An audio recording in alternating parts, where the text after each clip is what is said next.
Sebelum bahas ke handphonenya, ini mau ngasih tahu dulu, kaos yang lagi gue pakai brandnya adalah FYC ya.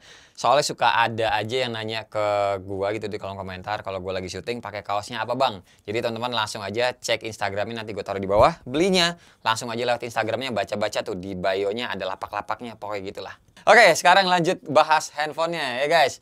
Ini tuh sebenarnya produk lama ya, yang nggak tahu gimana ceritanya, akhirnya dijual resmi dan nggak ada gembar-gembornya. Mulai dijual online per kemarin tanggal 1 Juli 2021.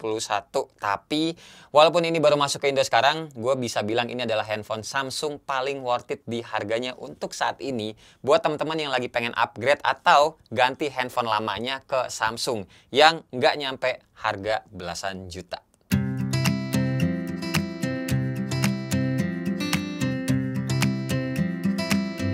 Hai semua, gua Wasa. Cerita dulu nih ya. Ini adalah Samsung Galaxy S20 FE Snapdragon Edition. Iya guys, Snapdragon 865 tepatnya. Bukan versi Exynos kayak yang sebelumnya udah pernah gua unboxing bareng sama anak gua. Harga aslinya nih kalau teman-teman cek di websitenya Samsung yang 128GB adalah 9 juta dan yang 256GB ini 10 juta. Gue beli yang 128GB ini di Tokopedia dapat harganya tuh 8 jutaan aja lebih sedikit. Biasalah ya kalau di e-commerce kan emang harganya tuh lebih lebih suka miring gitulah. Pastiin aja garansinya juga resmi SAIN. Banyak kok yang jual. SAIN ya, Samsung Electronic Indonesia. Nah, tapi kalau teman-teman lebih percayanya jajan di website resmi juga nggak apa-apa. Pilihnya yang kodenya SMG780G. Yang G ya belakangnya. Soalnya masih dijual juga yang versi Exynos dengan kode yang sama, cuma huruf belakangnya itu pakainya F. Oke, selain spek chipsetnya yang beda, ada juga layarnya yang sekarang tuh udah mendukung HDR10+. Jadi kalau soal layar tuh makin manjain banget mata kita. Soal layarnya tapi balik lagi ya, sebenarnya tuh masih sama-sama aja kayak yang Exynos. Panelnya itu pakainya Super AMOLED, refresh rate-nya 120Hz, dan ukurannya juga sama yaitu 6,5 inci. Dan ini handphone termasuk enak banget dipegang sama satu tangan. Apalagi One UI-nya juga emang friendly banget ya sama pengoperasian satu tangan. Makanya nggak heran juga banyak teman-teman yang demen sama One UI-nya Samsung, salah satunya karena faktor tersebut.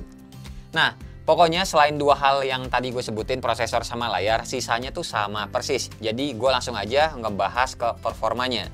Ada beberapa yang komen di IG gue soal Exynos di S20 FE ini dulu tuh ya, termasuk cepet panas lah, terus baterainya juga boros. Tapi ada juga yang bilang nggak masalah buat pemakaian sehari-hari. Dan sorry banget, gue juga nggak bisa buktiin bener atau enggaknya, soalnya dari gue sendiri udah nggak pegang yang versi Exynos. Yang jelas dari skor Antutu 9-nya aja ini gue udah ngetes ya. Follower IG gue juga ada yang ngirimin, bedanya tuh segini.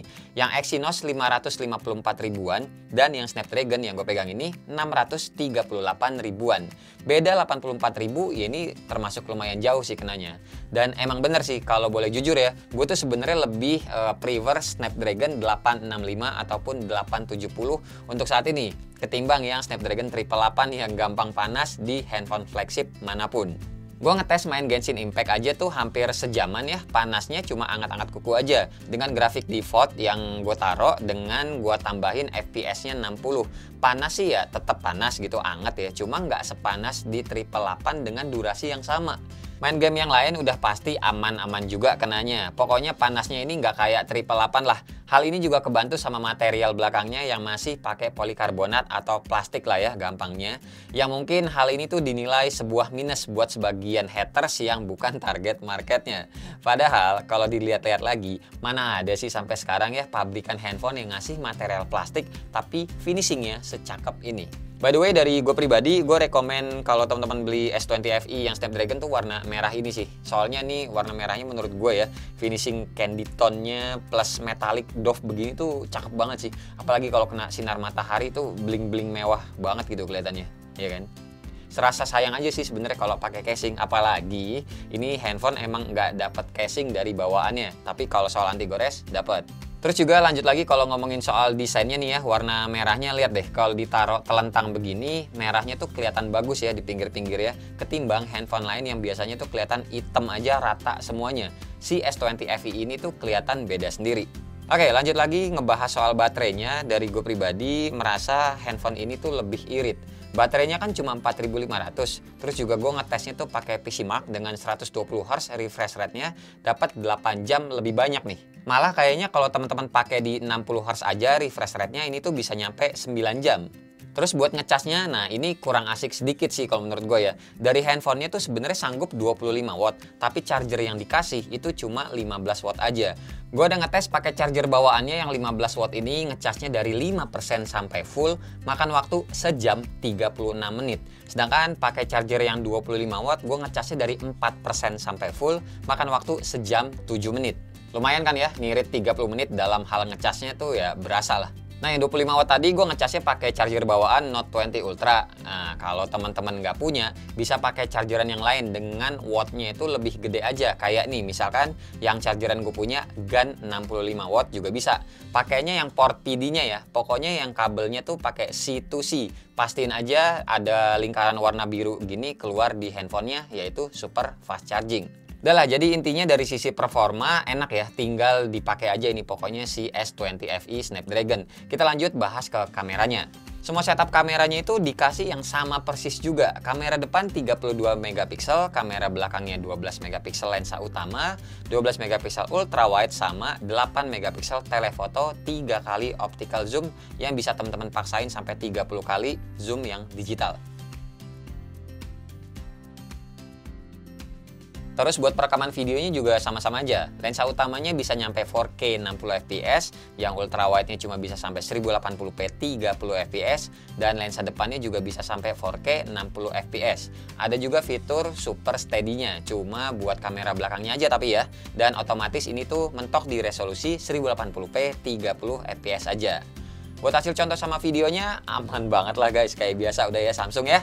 Pokoknya yang apa ya bisa dibilang tuh ya teman-teman masukin sosmed aman, apa adanya, mau diedit-edit lagi juga boleh. Gue sih demen sama saturasi warnanya, walau sebenarnya nggak natural banget kayak mata kita ngeliat objek aslinya. Cuma tetap aja kejaga dan nggak lebay banget.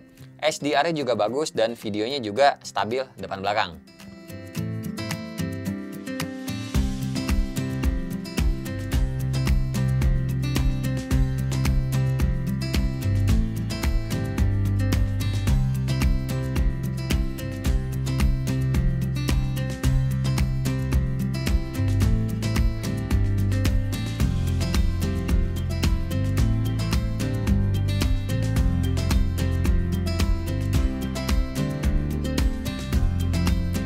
Yang ini contoh videonya Full HD 30 fps ya. Ultra steady-nya gua matiin masih, jadi masih off. Ini nggak sengaja ngeliat kucing liar banyak banget di sini. Wah, habis berantem lagi. Tuh, ini kalau ultra steady-nya masih di nonaktifin, kita bisa ngerubah lensanya. Bisa ke ultra wide, balik lagi ke 1, atau kita ke zoomnya. Nah yang zoom optikal ini 3 kali ya, bukan 2 kali. Gak banget kan kucingnya. Cing, bus, waduh, mau nyamperin semua. Buset. Ini kalau nggak dikasih makan, ya jangan gue digigit nih. Habis ini cobain yang ultra steady-nya di onin ya. Nah kalau yang ini super steady ternyata namanya, sorry salah gue, bukan ultra steady tapi super steady. Ini gue aktifin ya. Ternyata kalau super steady aktif, kita nggak bisa ke ultra wide, tapi bisanya ngezoom. Tuh, ultra wide nggak bisa. Nah, buat kucingnya.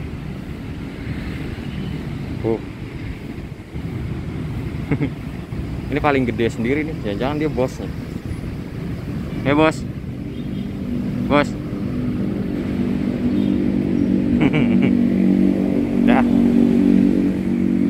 Dadah. Nanti ya beli makan dulu ya. Tunggu ya. Nah yang ini contoh video kamera depannya Full HD 30 fps. Habis jajan Indomaret tadi ya. Dengan jalan kaki biasa deh. Bagus lah, langsung. Dah ngeri pinggir jalan. Oke, kesimpulannya emang sebenarnya ini handphone tetap nggak bisa dibilang handphone murah. Dan kenanya juga mantan flagship, soalnya udah ada penerusnya, S21 series, ya kan?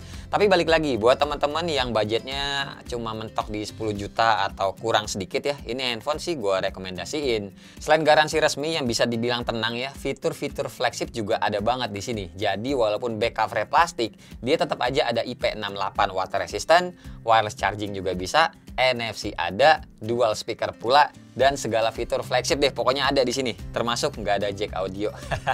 Oh ya, satu lagi juga, ini handphone belum 5G, walaupun secara spek Snapdragon 865 itu bisa 5G, sepertinya 5G di Samsung S20 FE ini tuh di lock sama Indonesianya pas masuk ke sini. Tapi gini loh, di Oppo Find X2 Pro aja yang pakai chipsetnya sama, dia tuh bisa di unlock 5G-nya, ya kan?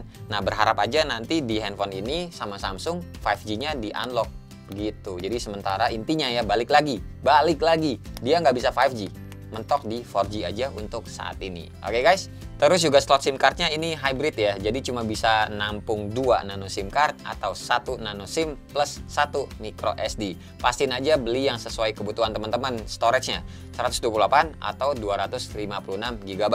Soal RAM sama-sama aja 8 GB soalnya. Tapi tetap ya, balik lagi guys, belinya saran dari gue tuh kalau butuh aja. Pandemi saat ini masih belum berakhir, be wise aja sama keuangan teman-teman saat ini. Segala yang gue sampaikan di video dari dulu sampai sekarang, kenanya ini sifatnya informasi aja, bukan buat teman-teman ikutin secara langsung. Beli handphone pokoknya sesuaikan kebutuhan aja, jangan berdasarkan kayak cuma mupeng, pengen, BM, banyak mau, kayak gitu-gitu, nggak usah.